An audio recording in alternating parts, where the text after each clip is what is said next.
चालाक व्यापारी।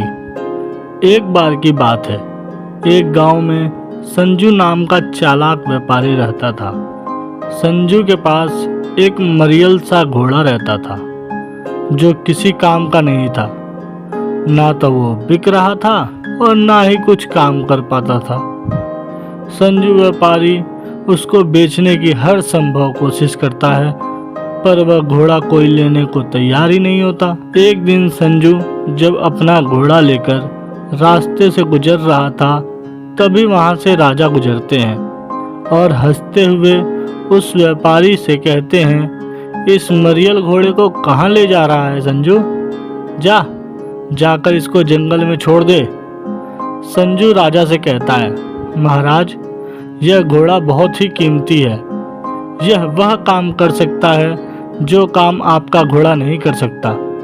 यह बात सुनकर राजा को गुस्सा आ जाता है और राजा उससे कहता है, बताओ ऐसा कौन सा काम है जो यह घोड़ा कर सकता है और मेरा घोड़ा नहीं कर सकता? अगर मेरा घोड़ा वह काम नहीं कर पाया जो तुम्हारा घोड़ा कर सकता है, तो मैं तुमको 1000 सोने के सिक्के दूंगा। और मेरे घोड़े ने भी वही काम कर दिया जो तुम्हारे घोड़े ने किया, तो मैं तुमसे 1000 सोने के सिक्के लूंगा। संजू व्यापारी इसके लिए मंजूर हो जाता है और कहता है, इसके लिए महाराज हमको नदी के पास जाना होगा। तभी नदी में बहुत तेज उफान आया था, मानो नदी में बाढ़ आई हो। व्यापारी अपने मरियल से घोड़े को नदी में धक्का दे देता है और कहता है, देखो महाराज, मेरा घोड़ा इस उफान में तैर कर आएगा। क्या आपका घोड़ा यह कर सकता है?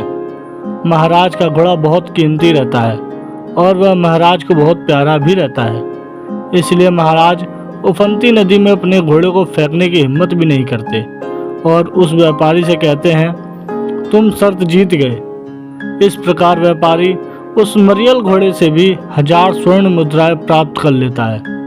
हमको कहानी से यह शिक्षा मिलती है, कभी कभी विपरीत परिस्थितियों में भी हम अवसर प्राप्त कर सकते हैं। बस हमको अपनी वस्तु के गुणों का सही अंदाजा होना चाहिए। धन्यवाद। अगर कहानी अच्छी लगी हो तो कमेंट करके ज़रूर बताएं और वीडियो को ज़्यादा से ज़्यादा शेयर करें। और ऐसी ही मोरल स्टोरी सुनने के लिए चैनल को सब्सक्राइब करें।